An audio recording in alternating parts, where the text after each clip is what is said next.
Edgar Allan Poe. The Raven. Once upon a midnight dreary, while I pondered, weak and weary, over many a quaint and curious volume of forgotten lore, while I nodded, nearly napping, and suddenly there came a tapping, as of someone gently rapping, tapping at my chamber door. "'Tis some visitor," I muttered, tapping at my chamber door. Only this, and nothing more.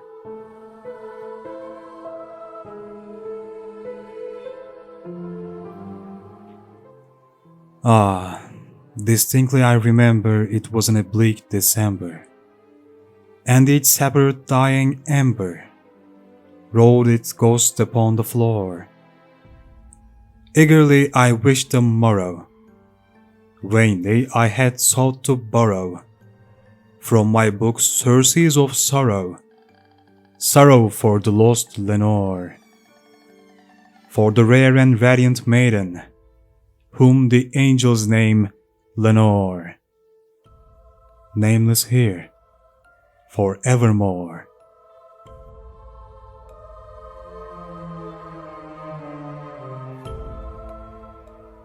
And the silken, sad, uncertain rustling of each purple curtain thrilled me, filled me with fantastic terrors never felt before, so that now, to still the beating of my heart, I stood repeating, "'Tis some visitor entreating entrance at my chamber door. Some late visitor entreating entrance at my chamber door.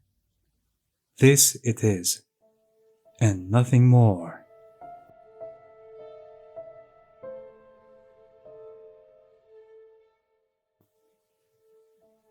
Presently my soul grew stronger, hesitating then no longer.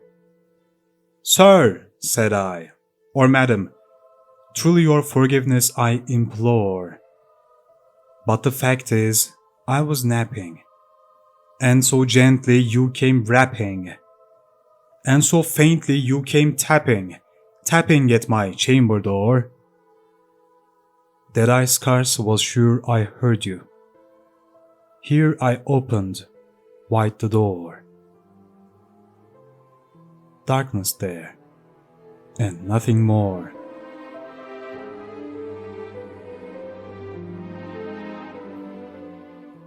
Deep into that darkness peering, long I stood there wondering, fearing, doubting, dreaming dreams no mortal ever dared to dream before. But the silence was unbroken, and the stillness gave no token, and the only word there spoken was the whispered word Lenore. This I whispered, and an echo murmured back the word Lenore. Merely this, and nothing more.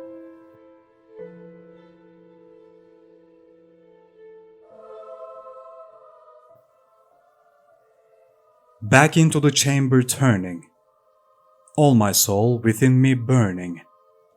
Soon again I heard a tapping, somewhat louder than before. "Surely," said I, "surely there is someone at my window lattice.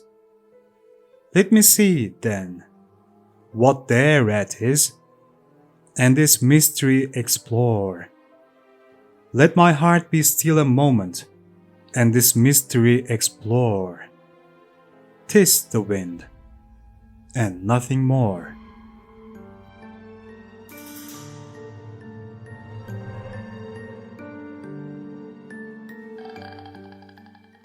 Open here I flung the shutter, when, with many flirt and flutter, in there stepped a stately raven of the saintly days of yore. Not the least obeisance made he, not a minute stopped or stayed he, but with mien of lord or lady, perched above my chamber door, perched upon a bust of Pallas just above my chamber door. Perched and sat, and nothing more.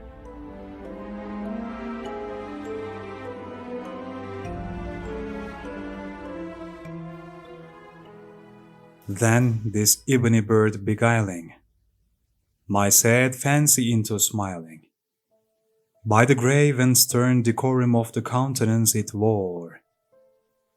Though thee the crest be shorn and shaven, thou, I said, art sure no craven, ghastly grim and ancient raven, wandering from the nightly shore, tell me what white the Lord name is on the night's Plutonian shore.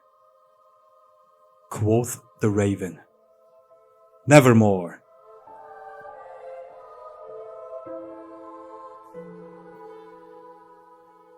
Much I marveled this ungainly, foul to hear discourse so plainly, though its answer little meaning, little relevancy bore.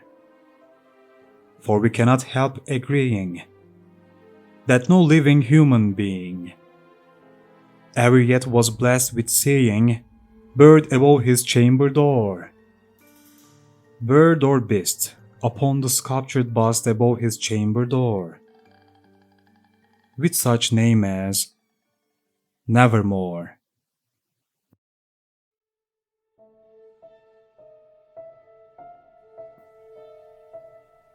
But the raven, sitting lonely on the placid bust, spoke only that one word, as if his soul in that one word he did outpour.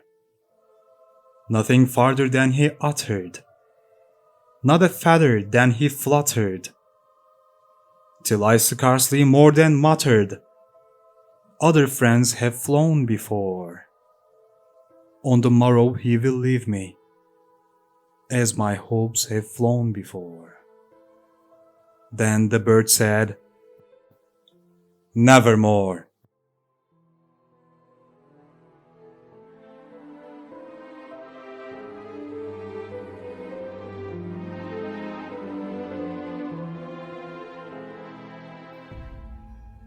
Startled at the stillness broken by reply so aptly spoken, doubtless, said I, what it utters is its only stock and store, caught from some unhappy master, whom unmerciful disaster followed fast and followed faster, till his songs one burden bore, till the dirges of his hope that melancholy burden bore, of never, nevermore.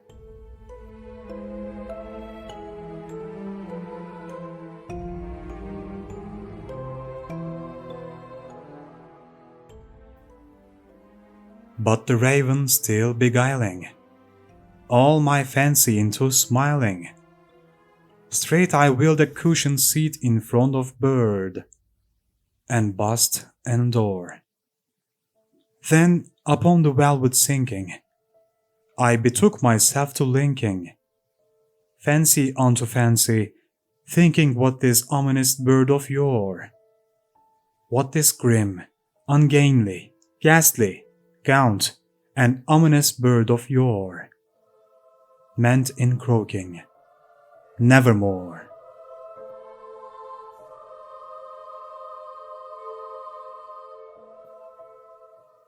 This I sat engaged in guessing, but no syllable expressing, to the fowl whose fiery eyes now burrowed into my bosom's core.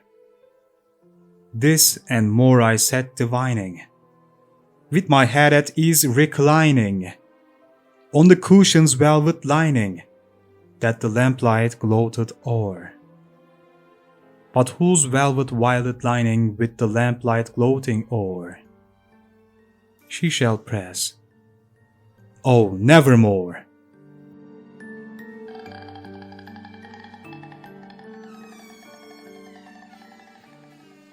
Then, methought, The air grew denser, perfumed from an unseen censer, swung by seraphim whose footfalls tinkled on the tufted floor.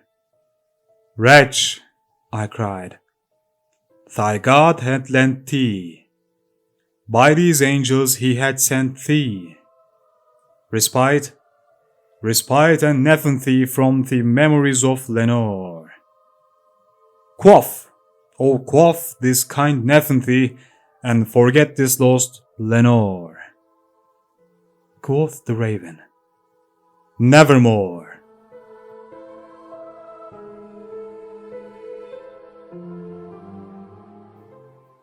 "Prophet," said I, "thing of evil, prophet still, if bird or devil, whether tempter sent, or whether tempest tossed thee here ashore, desolate yet all undaunted, on this desert land enchanted, on this home by horror haunted, tell me truly, I implore, is there balm in Gilead? Tell me, I implore." Quoth the raven, "Nevermore."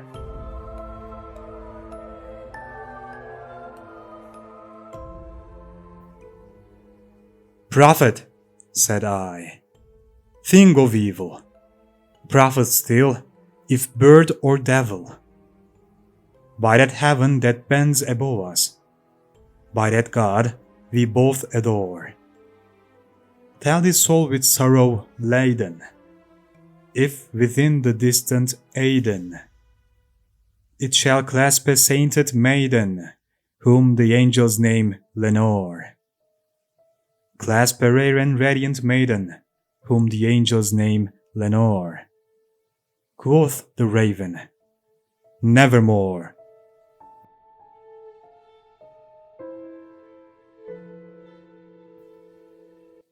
Be that word our sign of parting, bird or fiend, I shrieked, upstarting. Get thee back into the tempest and the night's Plutonian shore. Leave no black plume as a token of that lie thy soul hath spoken. Leave my loneliness unbroken. Quit the bust above my door. Take thy beak from out my heart, and take thy form from off my door. Quoth the raven, "Nevermore."